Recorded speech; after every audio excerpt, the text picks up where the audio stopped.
So I'm in a new location. I'm always moving places, but I'm actually back where I started, which is in my old housemate's house, who I used to live with when I first started filming on this channel. They're some of my absolute closest friends. Are like family to me. So I'm back with them, but in their new apartment, which is really gorgeous. My friend Wesley has amazing taste. He's an architect, and so his house always is immaculately decorated, and it's just such a pleasure to stay in because it makes you feel really creative and you want to stay at home. Whereas because I'm always moving, like my whole life I've been moving house, I never decorate, and it never makes me feel like hanging out in my apartment. So it's really nice to be staying somewhere that makes me want to actually be creative and work from home. Plus Wes has kept some of my stuff, like the lamp. That lamp was mine and I left it with him. Got a little balcony outside and plants. There's nothing like a room full of plants.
Going for an evening shop just down to Woolworths to grab some salady things because I didn't buy many vegetables when I shopped. I don't know why. I bought like spaghetti and noodles and frozen veg, but I feel like a salad for dinner, which never happens to me. I always feel like something really hearty, but there you go. But walking around in the evening in St Kilda is so glorious. Such a great suburb. Guys, the pub behind me here is where I met Val. I actually met him on the tram down next to the Woolworths, but this is where we spent New Year's Eve drinking a lot of tequila and champagne, which is a very, very bad combination. I wouldn't recommend it. To live up there, right near the Elephant Wheelbarrow. It is so sad that it's more expensive to get unpackaged sweet potato, and it's the exact same thing. I'm paying more per kilo for the unpackaged one, just for the principle of it. So guys, I just finished work in Box Hill. It's like central of all good Asian food, and I'm gonna go out and grab some food from a place called Waterdrop Tea House that has vegan and vegetarian delights. Had an interesting morning. So I hadn't heard back about my visa, and we're at the point now where if they haven't sent my passport back from Manila, which is where it's been in the Philippines, there just wouldn't be enough time for me to get it by Tuesday, and I heard nothing. I didn't hear anything from the UK government about whether or not they've received my paperwork. They're supposed to email me about that. They're supposed to email me once it's processed. Then they're supposed to email me once they've sent the passport, and then the Melbourne office is supposed to tell me when it arrives by sending me an email. And I had heard nothing. And so I was really panicking about having to change my flight and not knowing when to change it to, because I hadn't had any kind of indication of whether they've passed it yet.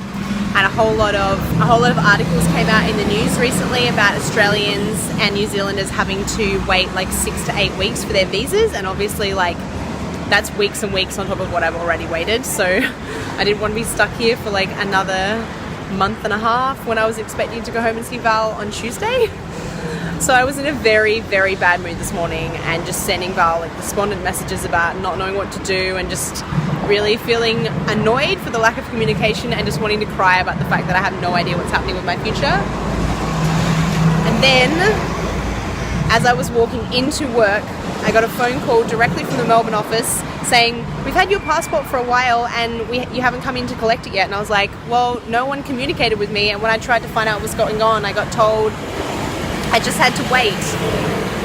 So I still don't know if my passport has actually got a visa in it, but I can go and collect it at 8:30 tomorrow morning, and please, please, please let it have a visa inside, which means I can fly out on Tuesday. Oh my gosh, guys, like, you don't know the level of relief I'm experiencing right now. It's nuts, seriously. I didn't know this existed, but I'm gonna give it a go.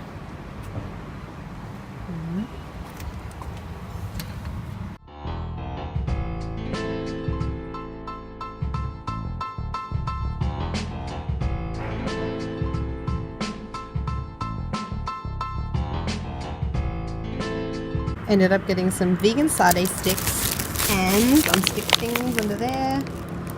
Yum.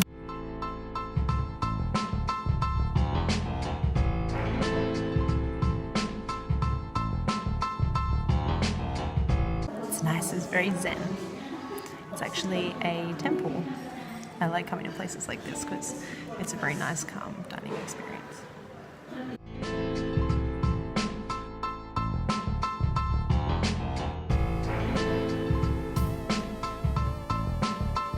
That was actually quite a lot of food for $10. I'm very full now.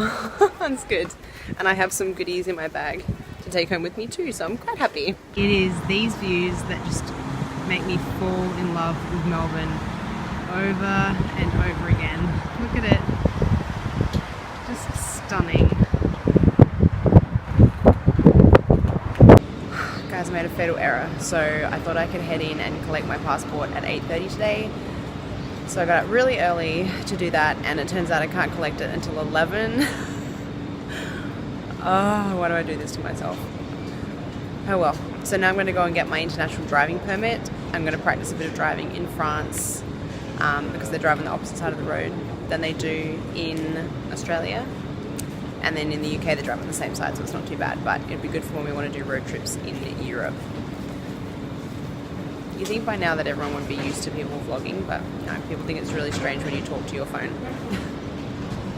Oh my god, I just picked up my passport from the passport office, and I didn't know until I opened the passport whether or not I had a visa inside, and I'm so happy, I want to cry. There is a visa in there for 5 years. So on Tuesday I'll be going to France, and I'll be moving to London on the 20th of October. Oh my god, it's like, this has been the most stressful couple of days ever, but I'm so happy right now.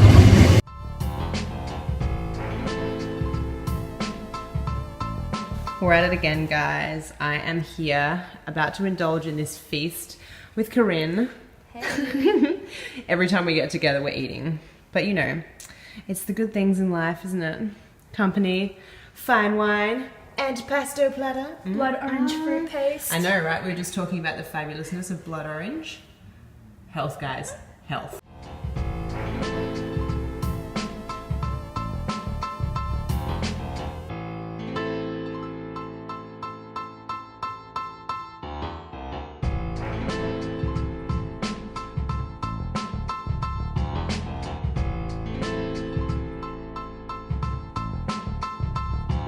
Well, here I am, finally back on the plane after 3 months of working my butt off. I'm looking forward to a nap. I'm very tired, and I can't wait to arrive in Abu Dhabi and then head on for another 7-hour flight and land in Paris. My bar will pick me up and then drive together to Dijon.